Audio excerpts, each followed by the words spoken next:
Buddha health motivation में आपका स्वागत है। आज हम एक विशेष विषय पर बात करेंगे। पुरातन समय में गौतम बुद्ध जी बताते थे कि बहुत से लोग और बच्चे इस बीमारी का शिकार थे जो कि आज के समय में ज्यादा देखा जा रहा है। वो बताते थे कि सोते समय कई लोगों के मुंह से लार निकलता है जो कि अच्छी बात नहीं, और ये कई बीमारियों का संकेत भी है। हम इस वीडियो के माध्यम से आपको गौतम बुद्ध द्वारा बताई इस परेशानी का हाल भी बताएंगे। हम बात करेंगे कि ये क्यों होता है, किन किन को होता है, कैसे ठीक होगा। एक बात, वीडियो देखते देखते आप लाइक भी जरूर कर दें ताकि जिन्हें ये परेशानी है उन तक ये वीडियो जरूर पहुंच जाए। और इस चैनल से जुड़ने के लिए बुद्ध हेल्थ मोटिवेशन को सब्सक्राइब करें, और हाँ, वीडियो इंफॉर्मेटिव लगे तभी कीजिएगा। आगे बात करते हैं। अगर आप सुबह उठते हैं और तकिए पर गीला धब्बा पाते हैं तो यह लार आपके मुंह से निकली अतिरिक्त लार जो सोते समय आपके मुंह से निकली है। हम सभी नियमित रूप से लार बनाते हैं जिसमें सोते समय भी शामिल है। कभी कभी लोगों के मुंह से लार टपकती है। कई मामलों में नींद के दौरान लार टपकना सामान्य है। लार का उत्पादन दिन भर में अलग अलग होता है, शायद सर्कैडियन लय के अनुसार। हालांकि लोग आमतौर पर दिन के दौरान अधिक लार बनाते हैं और रात में कम। नींद के दौरान लार का उत्पादन जारी रहता है। यह लार महत्वपूर्ण कार्य करती है। अपने मुंह और गले को चिकना बनाए रखें, जो अच्छे स्वास्थ्य के लिए आवश्यक है। नींद के दौरान लगातार लार बनने से लार टपकने लगती है और सांसों से बदबू आने लगती है। डिहाइड्रेशन होता है और शर्मिंदगी महसूस होती है। लार टपकना अक्सर हम जब सोते हैं तब हमारा मुंह खुल जाता है, और यह कई कारणों से होता है। नाक से सांस न आना, या फिर दिन में हम ज्यादा मुंह को खोले रहते हैं, मतलब हॉट को बंद करके नहीं रखते हैं, तब ये रात को सोते समय खुल जाते हैं। और कई बार जब आप बहुत ज्यादा लार बनाते हैं, मुंह में लार रखने में परेशानी होती है या निगलने में दिक्कत होती है। ज्यादा लार बनने को सियालोरिया या हाइपरसैलिवेशन कहते हैं। हालांकि सोते समय लार टपकना सामान्य है, लेकिन कुछ कारक आपको सामान्य से ज्यादा लार टपकाने का कारण बन सकते हैं। जब आपकी नींद में आपके चेहरे की मांसपेशियां शिथिल हो जाती हैं और आपका मुंह खुला रह जाता है, तो यह लार आपके मुंह से लार के रूप में बाहर आ सकती है। हालांकि आपकी नींद में लार टपकना एक अंतर्निहित स्वास्थ्य स्थिति का संकेत भी हो सकता है, जो अत्यधिक लार उत्पादन का कारण बनता है, जिसे चिकित्सकीय रूप से हाइपरसैलिवेशन या सियालोरिया के रूप में जाना जाता है। आपको ऐसी स्थिति भी हो सकती है जिससे आपको अपनी नाक से सांस लेने में कठिनाई होती है, जिससे आपको केवल अपने मुंह से ही सांस लेने के लिए प्रेरित होना पड़ता है। नींद की स्थिति, नाक की भीड़ और तंत्रिका संबंधी स्थितियां कुछ ऐसी स्थितियां हैं जो लार के अत्यधिक उत्पादन या मुंह से सांस लेने और बदले में सोते समय लार टपकाने का कारण बन सकती हैं। अपनी नींद में परिवर्तन करने या अंतर्निहित स्थितियों का प्रबंधन करने से आपको लार टपकने को सीमित करने में मदद मिल सकती है। नींद में आपके लार टपकने का क्या कारण है? अक्सर लार टपकना किसी ऐसी चीज के कारण होता है जो गंभीर नहीं होती, जैसे कि आप कैसे सो रहे हैं। दूसरी बार कोई स्वास्थ्य समस्या हो सकती है जिसके कारण आप मुंह खोलकर सांस लेते हैं या बहुत ज्यादा लार बनाते हैं। सोने की स्थिति, आपने पाया होगा कि जब आप करवट लेकर या पेट के बल सोते हैं तो आपके मुंह से लार अधिक निकलती है। गुरुत्वाकर्षण के कारण करवट लेकर या पेट के बल सोने से आपके मुंह से लार आसानी से निकल जाती है। जब आप सोते हैं तो आपकी मांसपेशियां आमतौर पर शिथिल हो जाती हैं, क्योंकि आपके मुंह के आसपास की मांसपेशियां करवट या पेट के बल सोने से लार आपके मुंह के किनारे से बाहर आ जाती हैं, शिथिल होती हैं। इसलिए आपका मुंह इतना शिथिल हो सकता है कि लार बाहर निकल जाए। नाक बंद होना, नाक बंद होना तब होता है जब आपकी नाक की नली सूज जाती है और उसमें बहुत ज्यादा बलगम या बलगम भर जाता है, जिससे नाक बंद हो जाती है। नाक बंद होना आमतौर पर तब और भी बदतर हो जाता है जब आप लेटते हैं। परिणाम स्वरूप आप सोते समय मुंह से सांस लेने लगेंगे और लार टपकने लगेगी। नाक बंद होना अक्सर सर्दी के वायरस, फ्लू के वायरस या साइंस संक्रमण का एक दुष्प्रभाव होता है। यदि आपको एलर्जी है तो धूल, पराग या जानवरों के बाल जैसे एलर्जी पैदा करने वाले तत्वों को सांस के माध्यम से अंदर लेने के कारण भी आपको नाक बंद होने की समस्या हो सकती है। यह भी संभव है कि गर्भवती होने के कारण नाक बंद हो। गर्भावस्था में नाक बंद होना या गर्भावस्था राइनाइटिस आमतौर पर दूसरी या तीसरी तिमाही में होता है।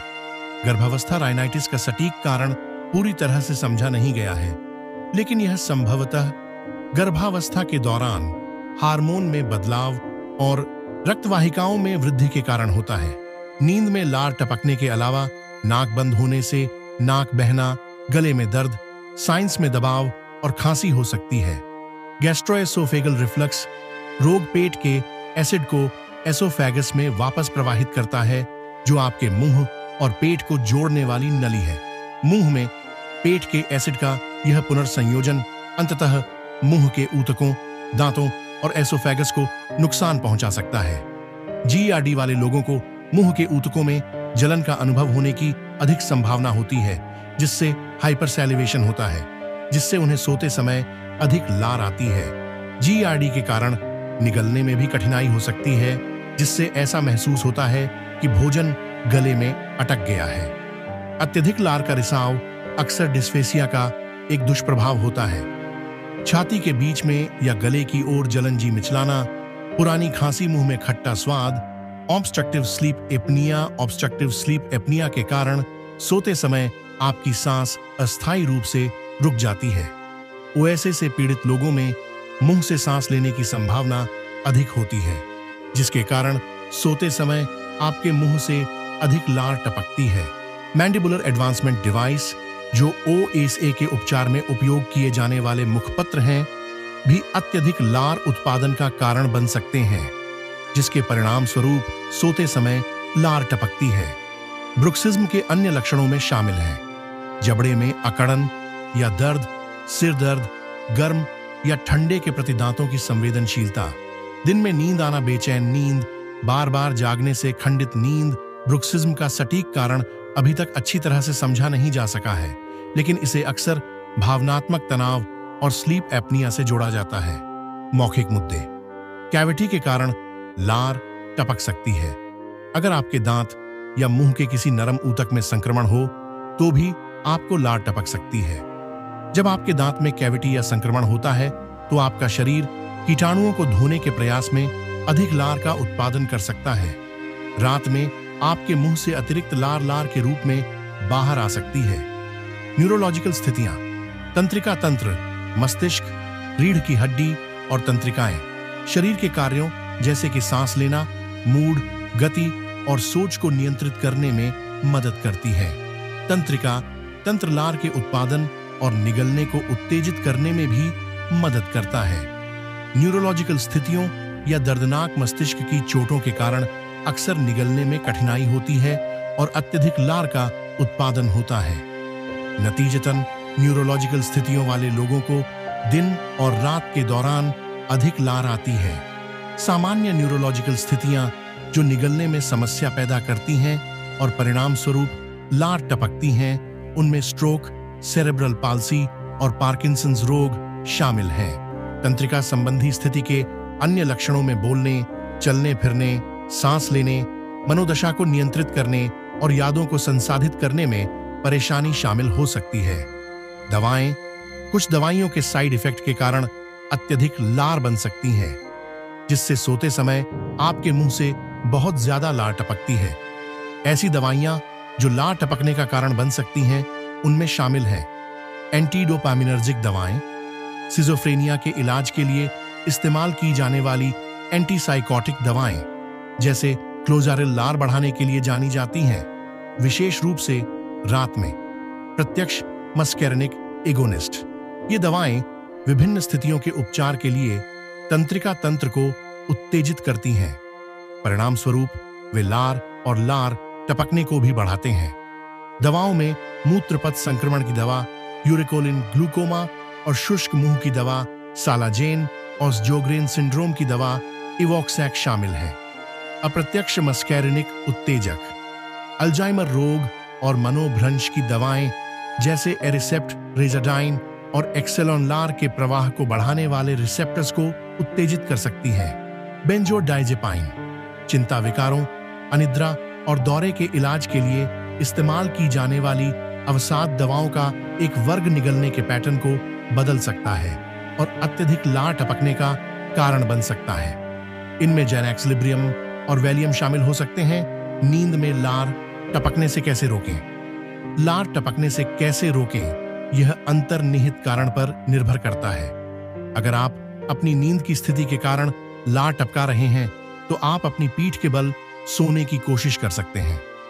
अगर आप किसी दवा के कारण लार टपका रहे हैं, तो अपने विकल्पों के बारे में स्वास्थ्य सेवा प्रदाता से बात करें, जिसमें आपकी दवा बदलना भी शामिल हो सकता है।